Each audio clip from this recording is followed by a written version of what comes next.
doon sa violation na nagawa noong kanilang company. Ikaw kapatid, ano naman problema mo? Bus driver ka din. Mahigit 100 taon ka na rin na walang hanap buhay. May pamilya ka. Yon, brother, ilan ang anak mo? Maliliit pa. Ang misis mo may hanap buhay. Kita mo? Kita mo? No?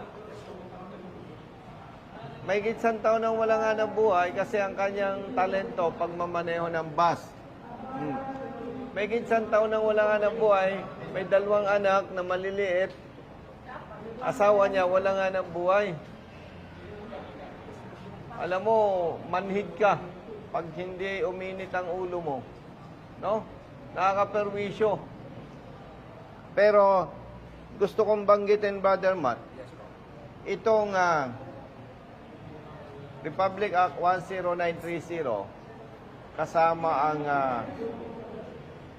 Implementing Rules and Regulations, lumabas at ginawa at lumabas ito hindi panahon ni Secretary Bautista ng DOTR. Hindi rin ito panahon ni ASEC LTO Chief Bicol Mendoza. Hindi nila ito panahon. Hindi rin ito panahon ni Attorney Greg Pua, Executive Director. Nililinaw ko, baka yung ating mga kababayan magagalit kay Secretary Bautista. Baka yung iba magagalit kay ASEC Bicol Mendoza. Magagalit kay Attorney Greg Pua. Yan pong tatlong nabanggit natin, kakampi natin. Kaya kung mapapansin ninyo, yung mga naging problema ay mabilis dating nasusolusyonan. Kasi sila, pag dumulog tayo, basta tama, mabilis ang resolution. No, nililinaw ko sa inyo, hindi nila ito kasalanan. Kaya ang maganda naman, sila ay mabilis umaksyon. At babanggitin ko na rin sa inyo at sa iba pang mga kababayan natin na na-revoke ang lisensya na kung papansinin natin, labag sa batas at hindi makatarungan. Bakit hindi makatarungan? Ha? Pinagmumulta na ng malaking halaga sa bawat violation, ire-revoke pa ang lisensya. Ang hindi pa makatarungan para sa inyo, kung ako ay driver ng pribadong sasakyan at pinatawan ako ng 5 demerits at kayo ay may kaparehong paglabag sa akin, sa inyo times 2. Opo.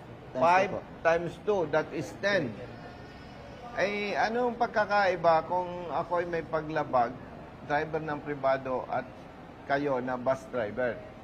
Samantalang kung hindi ako nagkakamali,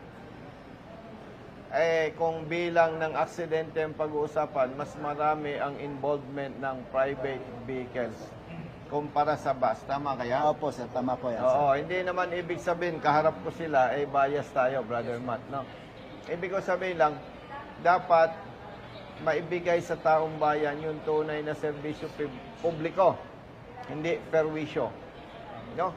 So, ibig mo sabihin, ganun din kapareho. Opo, sir. Bus driver ka. Nanawali siya November